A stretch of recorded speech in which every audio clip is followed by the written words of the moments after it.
Welcome to the KBB Review podcast. I'm Andy Davies, and the finalists in the retailers on this week's episodes awards are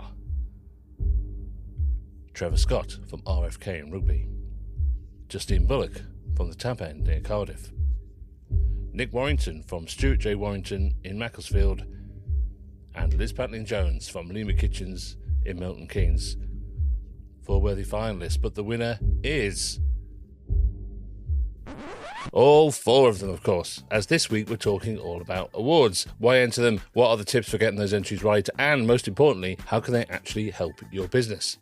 And yes, it's all a shameless plug for the KBB Review Retail and Design Awards 2026, as entries close at 5 p.m. on Thursday, November the 13th. Yes, that's just a matter of days away, folks. But that does still give you time to get your entries done. So if you haven't already, go to the website, check out the categories. We have awards for kitchen and bathroom design projects, the best overall retailers, and the best showrooms. But that's not all. We have categories for new retailers, rising stars, supplier teams, installation companies, and our new award for 2026, the Unsung Hero of the Year.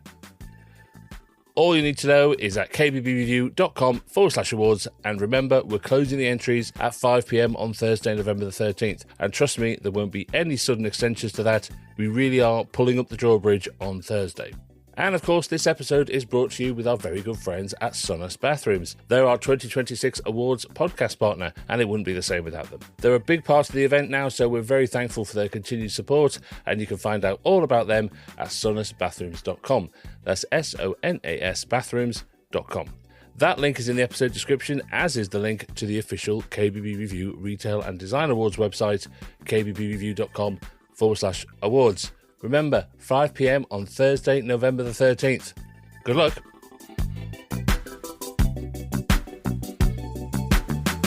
Let's take the register and say hello to Trevor Scott. Hello, Trevor.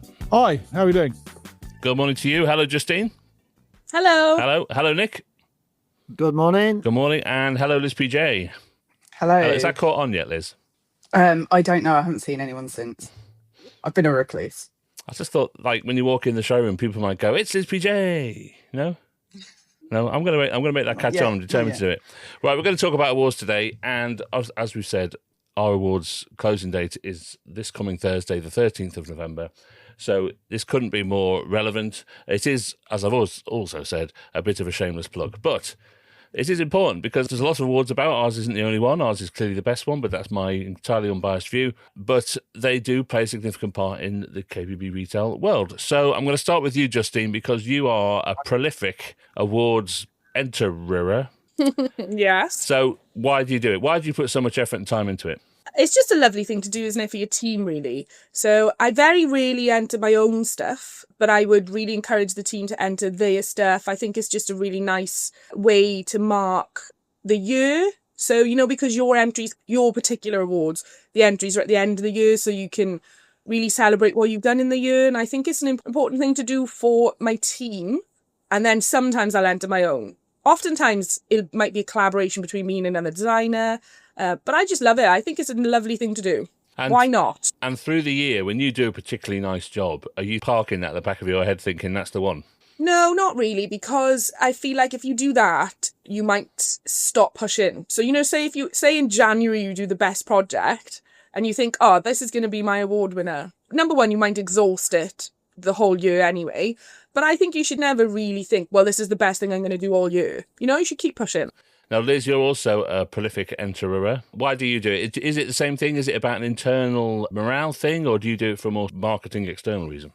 So initially I started doing it to make sure I was pushing myself. That was before we had the team that we have now. And now I think it's really important for our designers to be thinking about pushing themselves and developing as well. So those are probably the biggest driving factors. And then you get into the habit of your name being known. So you for me, I think I need to keep that up and just keep that awareness out there as well. Multi-leveled, really. Trevor, you've obviously got a big organisation there. Are you talking about this with your staff, or is this a personal decision they can make for themselves? Yeah, well, I mean, I think that depends on which categories we're talking about. If it's the design awards, then it's the designers, and we encourage them to enter what they think are suitable designs, and we'll sort of oversee that with them. But if it's the business awards, then that's down to Tom and me to have a look at them and put the energy into putting together a decent application. Of course, the trouble with the design awards so often is that they clash heavily with our most busy time of the year, and therefore trying to find the time to actually make the entries is difficult when the designers are more interested in selling kitchens than they are in winning awards. And you have also been a judge for us as well back in the day, so we'll come back to that in a minute of what your experience of that was. Now, Nick, I've left you to last very deliberately because you're the outsider here, because you've never entered any awards, have you? No, I haven't. So tell me, no, this is important though. So tell me why you don't. Tell me, is it because it's just something that happens elsewhere? Are you consciously deciding, no, that's not for us? Does it fall on your radar at all? It does fall on my radar, and I'll be honest, I did a kitchen last year, which I thought I should enter this one, and then life and work took over, and it fell off the end of the very long to-do list, and it was that simple. I think probably if you listen to the other people on the pod, I've not got the same issues in terms of staff morale other than my own in terms of the design. So, it's only for my own ego that one will get entered from a morale perspective. But, I'm the first to admit I can see the benefits from a marketing side of things and getting your name out there and getting a local reputation and a wider reputation. So, yeah, I can see the benefits completely. This came up in another episode, Justine, where you were saying you put the trophies up on the showroom, you've got award-winning in your, in the window, if you like. It is an impactful thing to do rather than an ego-based sort of morale-based. There is another element to this too, which is it gives a certain amount of validation to your customers. They see the words award-winning can be very powerful. You must really put a lot of thought into that side of it as well. Yeah, I think it's a lovely thing to do, to go as a consumer into somewhere where you're thinking of spending a lot of money and see that they've won awards for their work. I think that speaks for itself, really. And having those on display, sometimes people will ask questions about them, and then you can enter into a conversation about previous projects and that kind of thing. And it's just nice, isn't it? Who doesn't want to be an award-winning company? Who doesn't? It makes no sense. Yeah, it's funny. We have debated a lot over the name of the awards, because when they were just the KBB Review Awards, of course, consumers don't know who the hell KBB Review is and why should they? So therefore, if you see that name in the window, then it doesn't mean anything to you. So we added the retail and design bit for that very reason, to make it a bit more obvious to consumers what it was all about, because it is retail and design. Obviously, we did toy for a while of calling it the kitchen and bathroom, but we need our name in there, don't we? It's a branding thing. All right, so Liz, persuade Nick here why it's worth finding a bit of time to enter those awards, because it's like you said the other day, Justine, there's never enough time. There's never enough time for anything. So there's never enough time for anything. So I feel like if you put it in the diary and you commit to it, and also you just got to work late or work early, it's not that hard. It's not that hard at all. So Liz, persuade Nick here. This is your chance to persuade Nick why he should find the time to do it. I think that all of the awards have a kind of different value and weight to them, but it is nice. It's nice to be included, and many of the awards are good fun. And yeah, it's nice to have the material going out on social media and past clients interacting as well, and having your clients back and letting them know that their kitchen has maybe been an award-winning kitchen. That's always nice, and it helps clients as well with recommendations and just that security, I'd say. Yeah, validation is a big part of it. Now, Trevor, obviously you're a bigger outfit. You've got a marketing company that you use. They must love this stuff, do they, if you get a shortlist for something? Well, yeah, I mean, the marketing company doesn't actually do the award applications for us. We do those ourselves. But once we've achieved a shortlist, then, yeah, that's something to shout about. And we work quite closely with the marketing company to ensure that social posts are put together that make it clear that we are nominees for a particular category, whatever that might be on that given year. And we usually produce a roll-up banner as well that will say the congratulations for being Young Designer of the Year, a nominee, for instance. And it's a really nice thing to have in the front entrance of the showrooms for clients to see when they first come in. As and when and if we win, then it's a window banner as well, permanent vinyl that gets put up into all of the showrooms. And that's something that we can brag about for a long time to come, until the next award overtakes it, if we're lucky enough to win a second time. And there's no secret to that, because I talk about it every single year of the best way to do these things. But it's really hard. So, all right, let's go into that now, because Nick, say you're going to do your entry this afternoon, which I'm going to assume you now are, right? Oh, of course. Yeah. Right. So, okay, Justine, what are your tips for Nick, who's doing it for the first time? Because you've written loads of these things out. What's your top tips? So with ChatGPT and things like that, I would say don't use it. You know, when you speak about your project, you speak about your work. I feel that you should speak from the heart and don't worry about whether it's written super well or the grammar, because you're passionate about that project, you're passionate about the design will come through anyway, if you're passionate about it. So I feel like you can have a good project that you're not passionate about, or you can have one that's maybe not as good that you're super passionate about. And I feel the way you speak about the one you love will always do better than the one you just write about because it might have a more expensive product in there or something that maybe is seemingly more interesting. But I think when you put the projects in that you're personally passionate about, they always seem to do better, in my opinion. Yeah, and that's absolutely true. And what I would add to that is aesthetics, what the project looks like in the photo, if you like, is only one of the 7 or 8 criteria that it gets scored against. So sometimes the prettiest kitchen or the prettiest bathroom don't win because the other criteria have weighed it out. In other words, solving the problem, meeting the brief, value for money, all these things that are so important to professional designers, they can outweigh the aesthetics. And we've had winners before where it's a nice kitchen, for example, but it's been an awful project because there's a great big pillar in the middle of the room, or there's a medieval well under the floor or something that's just completely screwed the whole thing up, and they found a way around it and found a way to solve it. So it is not just about how amazing it looks. It can be exactly as Justine says, the project that you've put the most amount of graft and work and you're just very, very proud of it. And that is the thing that, as Trevor says, there's lots of ways to get far in these awards that people don't really ever pick up on because they cut and paste things. ChatGPT is actually okay. I don't mind ChatGPT. If it makes people more confident about writing stuff, then I haven't got a huge issue with it, as long as people get across the information that they want to get across. But that's probably more in the business category as it is for design. Now, Trevor, you were a judge for us for a few years. It was a few years ago, but you were a judge I rotate the judges for several reasons. One is because it's a huge commitment to ask people to do, because you actually go around the country and visit all the showrooms in person, and that's Scotland, that's Ireland, that's all over the shop. So you really do go on a Michael Palin tour of the United Kingdom. But it's also, a lot of the names come up again, or we might have to go and see the same showroom again. So it is a way of just getting a fresh pair of eyes on things. But what was your recollections of that, Trevor, of what being a judge was like, and how seriously people took it, and how important it was to be prepared for it? Well, I mean, the judging process was a really interesting experience. The starting point, I think, from the judging process, it's got to be the quantity, the sheer quantity that we have to go through at the start of it all, and weeding through all of those applicants to arrive at what I'll call a long list that we then break down into what will be the eventual shortlist that we judge the final winner on. And it can be actually annoyingly quite easy to get rid of quite a few applications because of the appalling quality of them. I do have to question sometimes why some entrants have even bothered, because it's almost embarrassing how poor some of the applications are.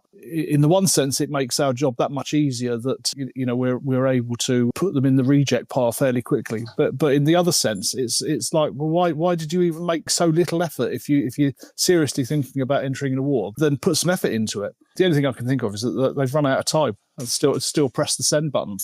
When we do get down to the shortlist, then the great thing from a judging point of view is going out and visiting these businesses, and they're fantastic. I mean, the ones that make it to the shortlist, they are such fantastic businesses, and you learn a lot that you can take away and incorporate into your own business moving further down the road. And quite rightfully, these business owners are very proud of what they've achieved, and they're very proud of their whole operation. They want to tell you all about it, and it's a great opportunity. But it's down to writing that award application well in the first instance that is going to catch my eye, catch any judge's eye. And too much waffle just doesn't work. And but equally, too little or poor quality content doesn't help either. I mean, the last thing I want to see is a photograph of a client's kitchen or a studio kitchen that's got a dirty tea towel hanging over the sink, or some empty cups sitting there.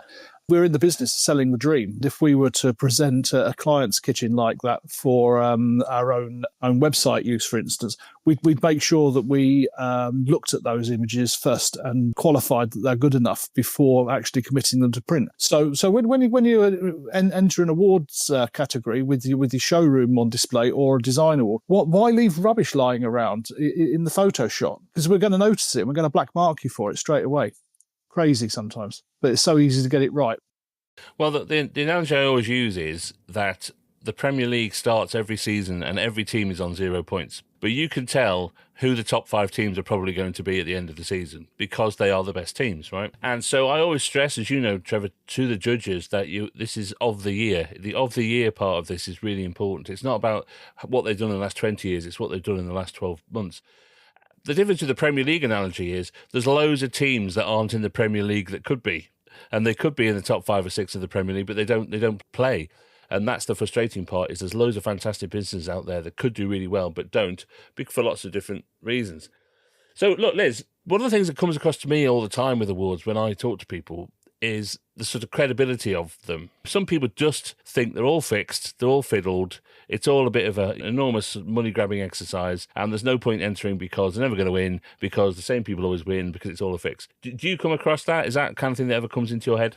Definitely has been in the past. And I think the first time I was ever nominated, I was the last one to be announced, my category. And I responded the same. I was like, all the time, it's always the same people. And then I nearly slipped and fell over when I was run through to the kitchen to tell my other half that actually, no, I had been shortlisted, and I took it all back. But people have said this to me. I've had people say, your name's always up there. Why is that? And it's just because I keep entering. It's part of what we do. We enter as many as we can with as many projects. And we now have a focus on the business awards. So we're trying to work towards those categories and make sure that we're improving in those areas. And it's kind of a marker for us. But again, people do come up to me and say, it's the same people, why are you always there?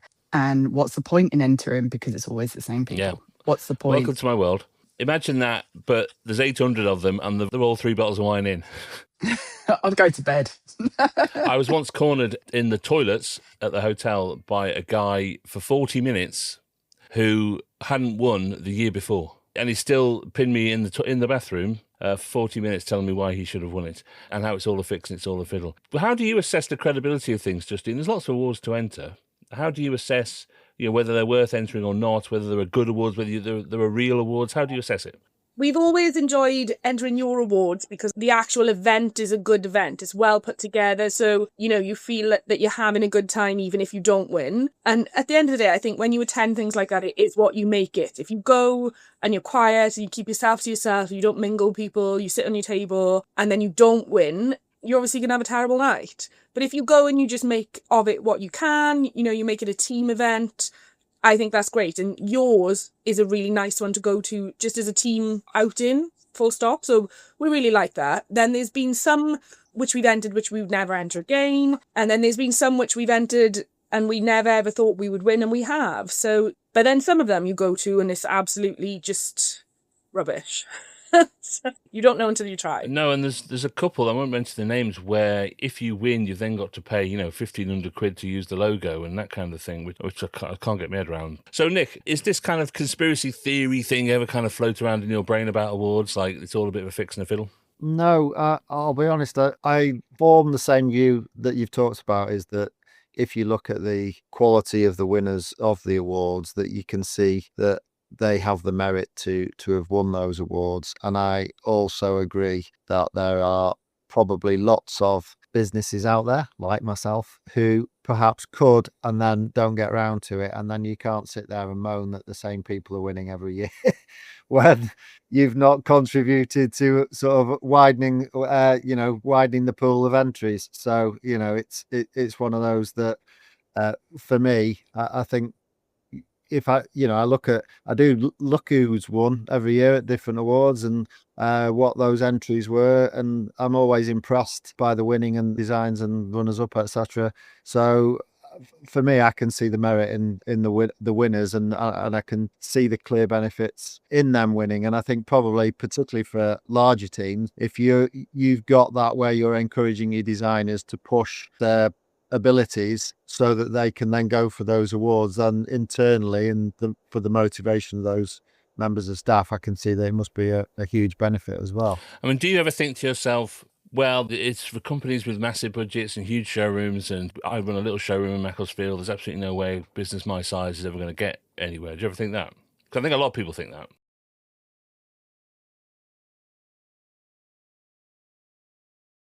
Yes, I think one of the issues probably is I always have a little bit of imposter syndrome with work in general. And so it's a question of, for me, it's, well, I look at who's won awards over the last few years, and then I look at that and think, is my work up to that standard? Is it worth entering? And that's not to say I can't design a kitchen, but I'm really impressed with what they've done.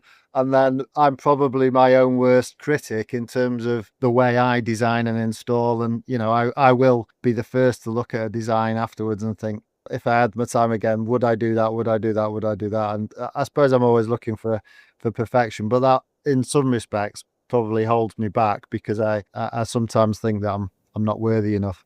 Oh, that's really sad, Nick. Oh, if I could virtually hug you right now, I would. I think a lot of people feel like that. And I do too. Having said that I want to go for the business awards, I think a lot of people think we're a lot bigger than we are, and that our showroom is going to be far more impressive than it is. And I remember when Tom from RFK said he wanted to come and visit, and having been to RFK, I was like, well, he's going to walk in and go, oh, okay, I'm done. What am I doing? I've seen it all from the window. That's how I feel, because we're just a small showroom. We just happen to have quite a few people working for us because we take on such large projects, and that's all it is. We're small, and it does feel intimidating going up against RFK or some of these other larger showrooms who are always there. Doesn't mean that you shouldn't, though. I mean, you're only a small team and a small business, Justine, but confidence is everything in this, isn't it? Oh, we're miniature. We're absolutely tiny. We're just the bottom front half of a terraced house on a high street, and at the moment there's 4 of us, including me. So we're as small as can be, I think. But we are super, super passionate about what we do, and we absolutely love design.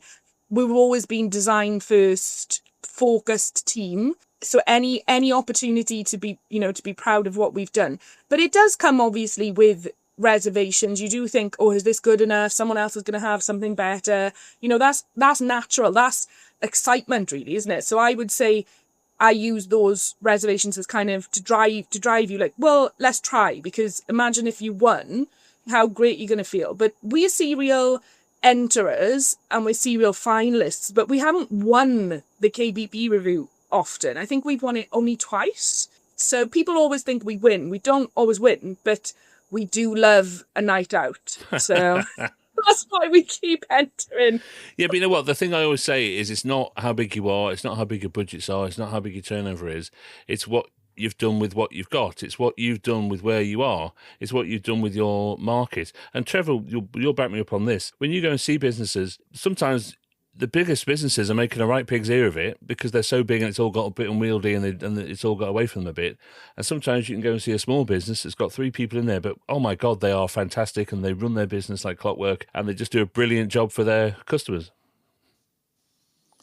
Well, absolutely. Without a doubt, some of the smaller showrooms, some of the smaller businesses, have fantastic track records in these awards.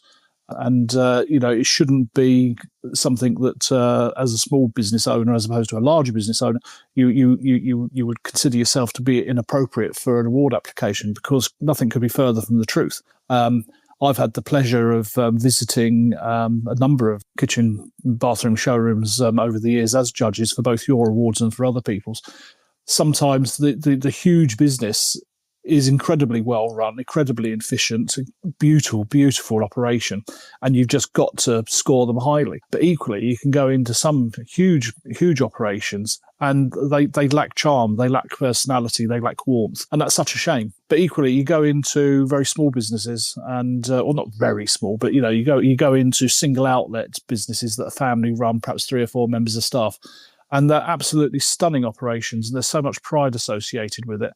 And the quality of the work that they put out is just amazing. All right, so let's draw this to a conclusion now, because then we'll pin Nick down at the end, right? So, Justine, what would you say to a retailer like Nick, who's never entered before, sitting on the fence, can't find the time, it's just really busy? Why should they give it a go? Why should they do it? If you would like to be able to say you're an award-winning showroom, award-winning designer, have an award-winning team, then the only way to do that is to enter. You have to try. If that doesn't bother you and you have no desire to do that, then I would say don't enter. But who wouldn't want to have that on their window, I think it's a lovely thing to do.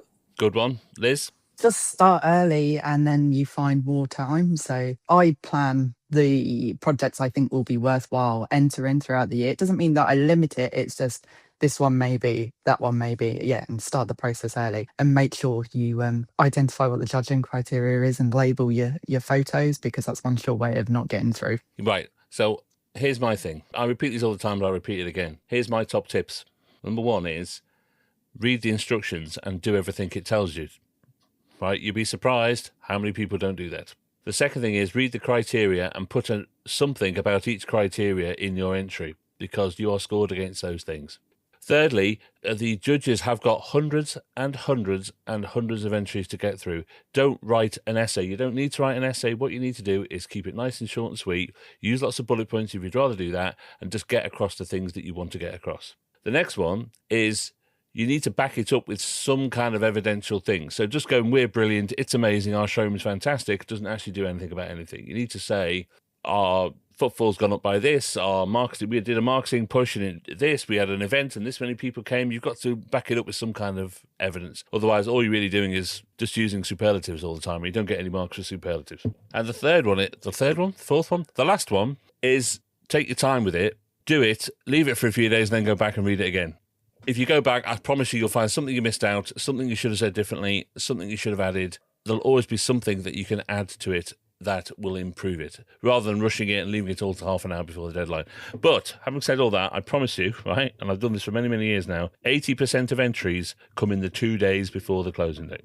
80% of them.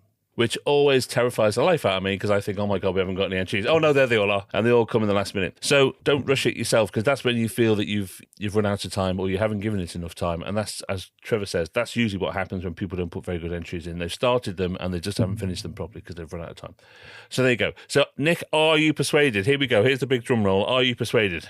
I am persuaded, but given the advice you've just provided, do I now rush an entry to hit your deadline? You've got over a week. You've got nearly 2 weeks to do it. I'll see what I can come up with. We're recording this on Monday, so the entries close a week on Thursday. You've got loads of time. Okay. I'll see what I can come up with. Oh, no, don't do that. No, and I've got to think, going back to my imposter syndrome, have I got a project that I think is worthy, that falls within the time constraints for the entries? And I've just got to cast my mind back and think about what projects we've actually done this year and what state they're in for photographing to submit. Because you did sound a little bit like when my son asked me for an Xbox and I just go, yeah, we'll see. No, it wasn't a dismissive, yeah, whatever. It was I will enter. Whether it will be this one, I will find the time and identify projects going forward, I think, in order to enter. I really think he ought to have a go, because he's got as much opportunity to get shortlisted as anybody else if he puts the effort into it. And he's got 2 weeks still to go, or a week by the time this gets aired. And I think it's well worth it.